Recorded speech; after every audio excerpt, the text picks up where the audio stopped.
네, 10여 년 전 투자기재 워런 버핏의 고향 미국 오마하에서 열린 가치 투자 포럼에 한국의 신생 자산운용사 대표가 연사로 나섰습니다. 당시 생긴 지 불과 3년밖에 안 된 페트라 투자자문이라는 생소한 자산운용사의 용환석 대표였죠. 페트라 자산운용은 지금도 비교적 조용하지만 탄탄한 투자자로 통합니다. 용환석 대표는 작년 말에 방산, 화장품, 식품주에 주목해야 한다고 말했습니다. 반년 동안 모두 놀라운 상승률을 기록했죠. 가치 투자를 지향하는 용환석 대표가 지금은 어떤 업종을 주목하고 있는지 들어보겠습니다. 대표님 어서 오십시오. 네, 안녕하십니까. 반갑습니다. 네, 10여 년 전 오마하에서 아주 가치 투자 포럼 연사로 나서 상당히 주목을 끌었던데요. 당시 그때 회사가 생긴 지 얼마 안 됐던 시점이더군요. 그렇게 그때는 뭐 그렇게 아주 오래되진 않았었죠. 네, 상당히 뭐 가치 투자에 관해서 연설을 하신 거군요. 뭐 가치 투자뿐만 아니라 이제 우리나라 주식시장에 대해서 소개를 좀 하고요. 예. 네, 그러네요. 페트라 자산운용에는 외국계 자금이 많이 들어와 있다고 좀 들었습니다. 외국계 기관 투자가들, 뭐 우리 증시 지금 어떻게 보고 있습니까? 뭐 같이 워낙 지금 증시가 좋으니까 예. 어떤 관점으로 좀 보고 있나요, 여자들은? 뭐 분명히 이제 작년에 비해서는 긍정적인 시각이 이제 많아진 건 사실이고요. 예. 또 정확히 말씀드리면 이제 작년에는 여러 가지 악재가 많았는데 그런 부분들이 지금 거꾸로 이제 해소되는 과정이다 보니까 네. 뭐 또 새로운 정부의 이제 밸류 프로그램이라든지 뭐 관심이 아주 많아진 상황은 맞는 것 같습니다. 그래요. 예. 그래서 돈을 조금 싸들고 많이 옵니까? 이제 오는 시작점인 것 같은 이게 느낌이죠. 시작점이다. 예, 예. 이미 아직 관심을 가지고 있지만 집행을 하지 않은 투자가 더 많기 때문에 그래요? 그렇게 이제 느껴지는 거죠. 길게 봤을 때 그럼 우리 예. 그동안에 작년에 우리 증시가 워낙 안 좋았기 예. 때문에 다 외면했을 거 아닙니까? 예. 길게 봤을 때 한국이 다른 어떤 선진 시장보다 이제 밝다 이렇게 정말 확신하고 있는 것 같습니까? 외국인 투자자들이? 아주 길게까지는 사실은 꼭 그렇게 말씀드리기 어려운데 일단은 이제 많은 모멘텀이 이제 작년에 비해서는 바뀐 건 확실하고 그렇죠. 일단 기대감이 많기 때문에 뭐 그런 시각에서는 관심이 많아진 거는 맞다고 생각을 하지만 예. 사실 장기적으로 볼 때는 이제 이런 기대감이 이제 충족이 돼야 이어지는 거고 또 기대만큼 여러 가지가 되지 않으면은 또 그렇지는 않을 수도 있겠죠, 물론. 그래요? 그러면 이제 들어오려고 준비하고 이제 시작인 것 같다고 하는데 혹시 외국인들은 어떤 업종이라든지 어떤 분야에 관심을 갖고 있습니까? 우리 시장에서? 그러니까 외국인들이 보통 우리나라 섹터를 생각할 때 기본적으로 이제 관심 있는 섹터는 물론 이제 유망하기 때문에 그런 것도 있지만 첫 번째는 반도체고요, 당연히. 삼성전자, SK. 그런데 이제 최근 들어서는 반도체 중에서도 이제 AI 관련된 반도체에 국한된 점이 있긴 하지만 어쨌든 반도체하고 그다음에 방산. 그다음에는 이제 뭐 K 컬처라고 해야 될까? K-팝, K-드라마, K-뷰티 뭐 이제 계속 문화 상품들 관련된 이제 그런 쪽이 뭐 당연히 한국 하면은 가장 먼저 떠오르는 분야인 거죠. 그래요. 예. 그러니까 반도체도 굉장히 지금 비중 있게 보고 있고 방산, 우리 K 문화. 예, 그렇죠. 쪽에. 그렇게 봐야죠. 예. 요즘 뭐 조선도 상당히 관심이 있는 그렇죠. 것 같아요. 조선도. 예. 조선도 그래요. 예, 예. 특별히 조선 그런 쪽에 관심이 많다. 그냥 뭐 저희가 좀 앞으로 유망하다 생각하는 것과 비슷하네요. 우리 일반 투자자들과 조금 달리 보는 산업은 혹시 없을까요? 그게 사실 이제 주식이라는 게 어떤 업종이 전망이 좋은지 나쁜지를 예측하는 것보다도 네. 각 개별 회사의 이제 밸류에이션, 비싼지 여기서 들어가야 되는지 이런 게 더 어려운 거지 그 부분에서 이렇게 크게 다르기는 어려운 것 같습니다. 사실 예. 전체 시장이 어떻게 움직이느냐, 종합지수가가 얼마냐, 어떤 업종이 좋으냐보다 말씀하신 대로 내가 가지고 있는 주식이 오르냐, 안 오르냐, 어떤 주식을 사야 되느냐. 그러면 결국 그러려면 그 기업에 대한 공부를 많이 해야만 성공할 것 같네요, 투자자라는 게. 물론 이제 유망한 분야 첫걸음이긴 하지만 당연히 기업에 대한 공부가 가장 중요하죠. 네. 그래서 그런 어떤 확신이 있어야만 그 기업에 투자를 할 수 있다 그런 얘기인데요. 작년에 우리 시장이 굉장히 안 좋아서 우리가 저평가돼 있다 그러는데요. 이제 지금 이제 코스피가 한때 지금 3,200도 뚫었습니다. 근데 PBR 주가 순자산 비율이 지금 1이 됐죠. 우리. 자, 이 정도면 어떻습니까? 이제 저평가가 많이 해소된 겁니까? 아니면 아직 충분히 기회가 있는 겁니까? 좀 과한 겁니까 지금? 근데 그게 이제 상승 속도는 굉장히 가파른 면이 있지만 속도는. 아까 이제 말씀드렸듯이 작년에는 그 여러 가지 악재 때문에 사실 세계적으로도 가장 성적이 안 좋은 시장이었지 않습니까? 우리나라 시장이. 네. 근데 그런 부분들이 이제 만회되는 과정에다가 또 이제 새로운 정부가 들어서면서 밸류업 프로그램에 대한 기대 이런 것들이 맞물려서 네. 주가가 이제 가파르게 상승을 한 거는 맞습니다. 네, 하지만 가파르지만, 사실 전 세계 대부분 시장을 보면 예. 대부분 나라들이 이제 처음에 코로나 시작됐을 때 2020년에 주가가 많이 상승을 하고 하락을 하고 네. 다시 전고점을 돌파한 시장이 거의 대부분인데 아직 우리나라는 거기까지 오지 않았잖아요. 사실. 우리는 네. 근데 그런 면에서 보면 상승 속도는 가파랐지만 예. 꼭 이게 아직도 저평가가 100% 해소됐다고 보기는 좀 어려워 보입니다. 그러면 그런 밸류업 정책이라는 이런 게 조금 구체화되고 실제 뭔가 기업들의 이제 실적 개선 같은 게 이어진다면 훨씬 더 갈 수 있는 여지가 많다 이렇게 해석이 되겠네요. 물론 그렇죠. 하지만 이제 주가라는 게 일직선으로 계속 올라갈 수는 없으니까 그렇죠. 어떤 순간에 조정은 있겠지만 여력은 많이 있다 이렇게 말씀. 여력은 많이 예. 있다. 그러면 지금 용환석 대표께서 보고 계시는 좀 주목하는 아까 좀 전체 업종을 예, 보다는 예. 뭐 종목이라고 말씀하시지만 그럼에도 불구하고 종목을 선택하려면 그래도 좀 전망이 밝은 업종에서 좋은 기업을 예, 선택해야 예. 될 텐데 뭐 주가 시장 전체보다 어떤 부분을 조금 요즘 더 주목하세요, 대표님? 그 이제 주가가 쌀 때는 굉장히 쉽죠 이게 사실 전망이 좋은 섹터 예. 또 회사만 맞으면은 왜냐하면 대부분 그런 경우에는 대부분 회사들이 싸니까. 근데 이제 이렇게 주가 많이 올라갔을 때 특히 단기간 올라갔을 때는 사실은 훨씬 더 어려운 문제 같습니다. 근데 가장 중요한 것은 이제 아까 그런 이제 상반기에 많이 상승했던 업종 섹터들이 그 업종 그 전망이 아직도 유효하냐 하는 게 이제 첫 번째인데 제가 볼 때는 대부분 예. 아직도 유효하다는 거 보고 있고요. 아직 유효하다. 계속 네. 이제 하지만 주가라는 거는 예. 그 실제 회사의 가치가 증가하는 것보다 순간적으로 오버슈팅 할 수도 있고 순간적으로 그러니까 이게 이제 과도하게 오를 사실 수 실제 가치는 천천히 올라가지만 있고. 그렇죠. 이게 사실 지그재그로 올라가는 네. 거죠 주가는. 그래서 네. 그런 시점이기 때문에 음, 이 섹터가 유망하냐 하는 거는 크게 바뀐 건 없어 보이지만 예. 각 개별 주식들이 지금 너무 많이 올랐는지 밸류에이션이라는 그런 측면이 지금은 오히려 중요해진 거죠. 예. 그럼 외국인들 주목하고 있는 아까 반도체, 예. 방산, K 예, 컬처 예, 뭐 예. 이런 부분들 중에서 지금 열심히 좀 보고 계시는 거예요? 뭐 계속 항상 뭐 그런 보고 있고요. 네. 또 사실은 이제 주식을 사는 입장에서는 꼭 유망하지 않은 섹터에서도 개별 어떤 회사들은 잘 되는 회사들이 있으니까 물론 이제 그런 것도 보지만 네. 예 당연히 이제 유망한 섹터 중에 많이 있을 수밖에 없는 거죠.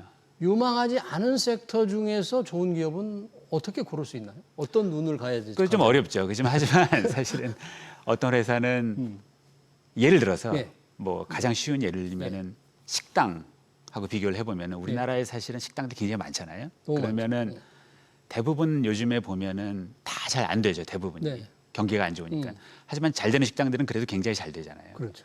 그런 것과 마찬가지로 꼭 유망하지 않은 섹터에서도 경쟁력 있는 기업들은 잘 되는 회사들이 있기 때문에 네. 항상 잘 찾으면 있지만 그럼 주로 뭐 시설 투자 계획을 봐야 됩니까? 아니면은 뭐 어떤 포커싱을 해야 돼요? 어떤 쪽? 경쟁력을 봐야 되는 거죠. 근데 경쟁력. 경쟁력이라는 건 회사마다 여러 요소에서 네. 올 수가 있는 거기 때문에 제조업 또 이런 장치 산업 같은 경우에는 그런 제조 능력이라든지 장치 시설이 중요할 수도 있고 네. 또 어떤 회사들은 브랜드가 중요할 수도 있고 예. 그건 다 개별 기업마다 또 산업마다 다르기 때문에 네. 일률적으로 말씀드리기는 좀 어려운 것 같습니다. 네, 그러네요. 네. 작년 말 저희가 언론 인터뷰에서 용환석 대표 한 얘기를 한번 찾아보니까 그 당시에 방산, 화장품, 식품주가 유망하다 그랬는데요. 다 좀 많이 올랐어요. 예, 그렇죠. 예. 네, 아까 말씀하시면 뭐 가파르게 달려왔다고 예, 하시는데 지금 시점에서 본다면 그 세 업종을 어떻게 봐야 됩니까? 이게 지금? 그 조금 아까 말씀드린 거랑 똑같은- 같은 맥락인데 사실 이제 개별 기업들을 보면은 예. 어떤 주식은 주가가 많이 오르고 어떤 주식은 많이 안 올랐지만 이제 지금 상황에서는 오른 상황에서도 아직 저평가가 돼 있는지 이제는 너무 비싼지 딱 개별적으로 봐야 되는 게 있고요. 예. 또 한 가지는 업종 전망이 좋다고 그래서 또 업종의 특징이 다 다르거든요. 어떤 게 다르냐? 예를 들어서 어떤 업종, 어떤 섹터는 그 섹터에 속한 기업들의 주가가 거의 비슷하게 오르는 경우가 왜냐하면 이제 차별성이 별로 없기 때문에 예를 섹터 안에. 들자면 예를 들면은 은행, 금융 금융. 대부분 물론 그건 차이가 없죠, 은행과. 물론 이제 개별 주식도 조금 얼마큼 누가 조금 더 올라가고 더 이런 차이는 있지만 네. 거의 차이가 없죠. 그렇죠. 대부분. 예, 그렇지만 예를 들어서 음식료라고 하면은 음식료. 예를 들어서 개별 기업의 제품 경쟁력 또 해외 매출의 비중이라든지 이런 거에 따라서 천차만별이거든요. 좋다고 해도. 요즘 뭐 삼양식품 같은 거 예. 보면. 그렇지만 또 주가 안 오르고 또 이익이 증가 안 하는 회사도 많고 예, 또 화장품도 마찬가지죠. 모든 화장품주가 오른 건 아니거든요. 그렇죠. 그래서 이제 어떤 섹터는 그 개별 기업들의 차별성이 크기 때문에 조금 더 자세히 봐야 되는 거죠. 그러네요. 요즘 뭐 방산주 아까 외국인들도 관심을 예. 가지고 있고 대표님도 작년 말에 관심을 예. 가지고 있고 이미 다 올라간 상태인 것 같은 느낌도 예. 드는데 뭐 방산주도 기업마다 좀 차별이 좀 있는 겁니까? 차별이 좀 있긴 하지만 또 방산주는 그 숫자가 많지 않지 않습니까? 회사가? 예, 네. 숫자가 많지 않고 또 그러다 보니까 물론 이제 개별 이제 방산 관련 회사들마다 종류가 좀 다르긴 하지만 대부분 어떤 나라에서 무기를 구매할 때는 좀 여러 가지 다 같이 구매를 하기 때문에 비슷하게 움직이는 측면이 있죠. 근데 네. 물론 이제 최근에 가파른 상승세를 보면은 예. 꼭 지금 현 주가가 과연 이게 싼지 뭐 쉽게 말씀드리기는 어렵기 때문에 조금 더 계속 이제 지켜봐야 되죠. 이 그 방산 산업 자체의 전망이 나빠진 건 아니기 때문에 나빠진 건 주가는 조금 이제 그럴 수도 있죠. 주가는 많이 오른 예. 측면이 있습니다만 앞으로도 어떤 이 예. 글로벌하게 안보 이슈가 계속 문제가 될 거니까 그런 면에서 조금 괜찮게 예. 본다 그런 얘기네요. 네. 그렇군요. 아까 반도체 외국인들 굉장히 관심이 있습니다. 예전에는 외국인 투자하면 국내에 들어왔다 하면 대부분 그 당시 예, 반도체만이었는데 지금은 이제 조금 관심이 그렇죠. 좀 예. 넓어진 예, 것 같아요. 예, 말씀하신 예, 대로 어떻습니까? 그렇지만 그동안에 삼성전자가 워낙 주가가 안 올랐다 보니까 이제 하반기 지금은 다시 이제 반도체가 조금 관심을 보일 것이다. 삼성전자 약간 주가 움직임이 있는 듯도 하고 그러는데 어떻게 보세요? 예. 이제 반도체가 꼭 우리나라뿐만 아니라 이제 글로벌 반도체 회사들 주가를 보면 AI 관련된 반도체주가 아니면 그렇게 오르질 않거든요, 사실은. 예, 실제로 좋은 분야는 반도체 전체에서 AI밖에 예, 없고 물론 이제 나머지 우리나라 이제 대부분 메모리이기 때문에 하이닉스 같은 경우는 HBM 이제 AI 관련돼서 주가가 많이 오른 거고 실적도 좋지 않습니까? 근데 네.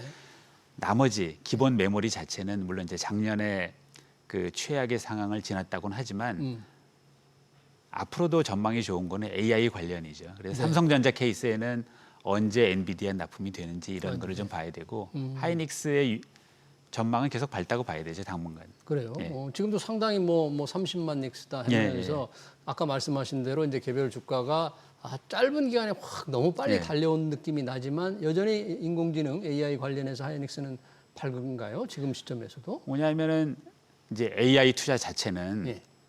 뭐 줄어들 기미가 보이지 않고요, 세계적으로도. 그러면은 이 이제 엔비디아가 대부분 치유를 만들고 있지만 그렇죠. HBM이라는 메모리는 반드시 필요한 거기 때문에 현재 선도를 하고 있고 네. 뭐 그 상황이 어느 정도 유지되면은 당연히 수요가 증가할 수밖에 없는 거죠. 네. 방금 이제 HBM 인공지능 말씀하셔서 예. 반도체 뭐 우리가 엔비디아에 관심을 예, 갖지 않을 예, 수가 예. 없는데 뭐 시총 4조 달러를 예, 좀 돌파를 예. 했지 않습니까? 정말 어마어마한 상승인데 예. 이게 기업들의 AI 투자가 앞으로 계속될 거라는 뭐 확신을 좀 주는 겁니까? 이 숫자 시총을 보면 엔비디아? 사실 그렇게 봐야 되고요. 사실은 이제 이 칩을 구매하는 회사들이 발표한 또 금액 같은 거를 보면 예. 더 이게 이제 앞으로 지속될 거라는 걸 알 수가 있고요. 또 이제 AI에 투자하는 많은 기업들, 미국의 이제 빅테크 기업들이 사실은 그 경쟁 요소가 누가 더 많이 투자하냐라는 거기 때문에 앞으로 상당 기간은 당분간은 뭐 지속될 수밖에 없다고 보여지는 거죠. 그렇게 지속될 거다. AI 투자를 빅테크가 늘리는데 그런 상황에서 그러면 엔비디아가 지금과 같은 압도적인 기술력 경쟁력을 유지할 수 있느냐가 또 관점이잖아요. 예, 예, 그렇죠. 있습니까? 있다고 보십니까? 뭐 당장은 그 같은 선상에서 경쟁할 만한 회사가 보이지는 않죠. 그래서 당분간은 이어지겠지만 언젠가는 뭐 그런 경쟁력이라는 게 영원한 경우는 없기 때문에 네. 더 나오겠죠. 이제 다른 기업들이 다른 지금도 기업들이 AMD라든지 심지어 구글도 하고 있고 계속 이제 하고 있기 때문에 네. 하지만 당분간은 뭐 그 이제 엔비디아가 선도하는 그런 시장이죠. 그렇게 볼 수밖에 없는 거죠.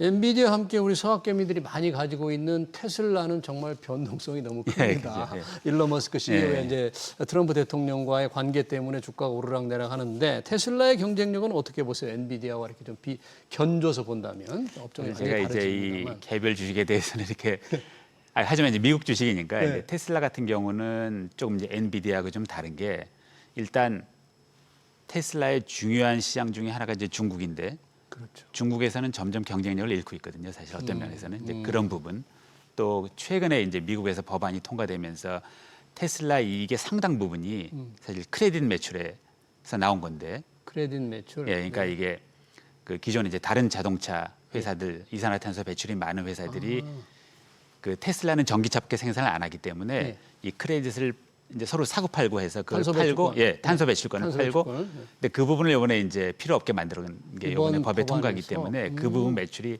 줄어들 수밖에 없는 거고 이익이 줄어드는 거죠. 이익이 줄어드는. 그다음에 뭐 당연히 정치적인 리스크도 있고 미국 대통령하고 사이가 안 좋기 때문에 네. 그런 면에서 이제 뭐 변동성이 클 수밖에 없고요. 네. 또 그다음에 이제 테슬라가 하는 경쟁력이 있는 분야가 이제 자율주행 로보택시인데 이 부분은 뭐 당장 어떤 가치를 두기에는 조금 그렇게 뭐 일어나는 건 아니기 때문에 조금 엔비디아하고는 좀 다르게 봐야 되지 않나 그런 생각입니다. 아, 그래요.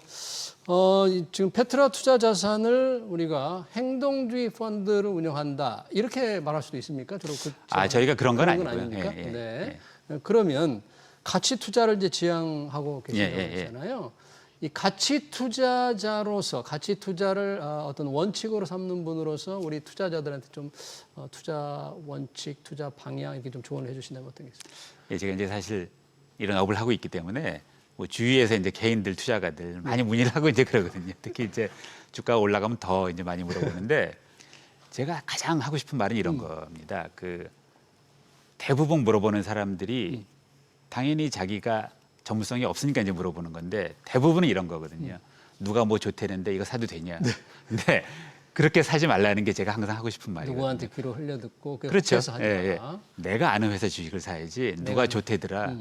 그 사람이 얼마나 잘하는지 어떻게 알고 또 잘한다고 하더라도 내가 확신이 없으면은 성공하기 어렵거든요. 그게. 네. 그래서 반드시 내가 잘 아는 회사의 아는 회사. 주식을 예.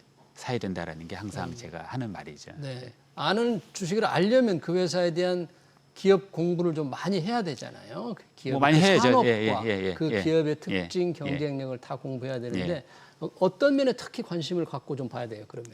근데 이제 대부분 물론 이제 전문적으로 하는 분들이 아니면은 내가 아는 분야가 조금 적어질 수밖에 없지만 그래도 있는 거거든요. 그리고 특히 소비자 제품은 누구나 이제 어느 정도는 알 수 있는 분야고. 소비재. 예. 그래서 과연 이 제품이 얼마큼 경쟁력이 있는지 또 다른 경쟁 제품이랑 비교해서 뭐 그런 이제 그런 시각으로 많이 봐야 되겠죠. 네, 그렇군요. 지금 이재명 정부 들어서는 정책 기대감, 뭔가 주주 친화적인 정책으로 많이 오르는데 이 흐름은 좀 이어질 것 같습니까? 이 정책 기대감의 좀 원동력은 좀 계속 될 것 같습니까? 최근에 이제 상법 개정안도 상법 통과가 됐고 뭐 추가적으로 이제 여러 가지 입법이 예고되어 있는데 물론 당장은 이 기대감 때문에 주가가 사실은 옥석을 가리지 않고 다 오르는 측면이 있거든요. 특히 지주사들은.